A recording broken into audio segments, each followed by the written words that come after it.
প্রকৃতির অপরূপ সৌন্দর্যের খনি সিলেটের জাফলং।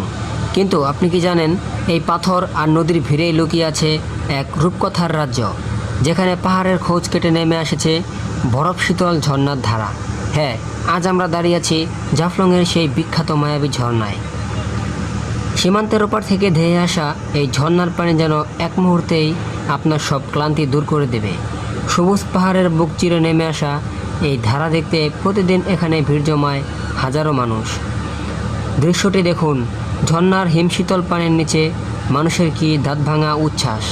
পাহাড়ের ঠান্ডা পানিতে ডুব দিয়ে গোসল করার আনন্দটাই যেন আলাদা। তীব্র গরমকে বিদায় জানিয়ে ছোট বড় সবাই এই মায়াবী জলে নিজেদের ভাসিয়ে দিচ্ছেন। পাথরে পাথরে আছড়ে পড়া স্ফটিকের মতো স্বচ্ছ পানি যেন সবাইকে এক মায়াজালে আটকে রাখে। আর ঠিক এ কারণে এর নাম রাখা হয়েছে মায়াবী ঝর্ণা।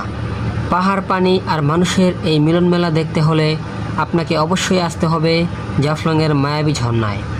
প্রকৃতিকে ভালোবাসুন, ঝর্ণার সৌন্দর্য উপভোগ করুন আর আশেপাশের পরিবেশ পরিষ্কার রাখুন। আজকের ভিডিওটি এই পর্যন্তই। সবাই ভালো থাকবেন, সুস্থ থাকবেন। দেখা হবে অন্য কোনো ভিডিওতে। আল্লাহ হাফেজ।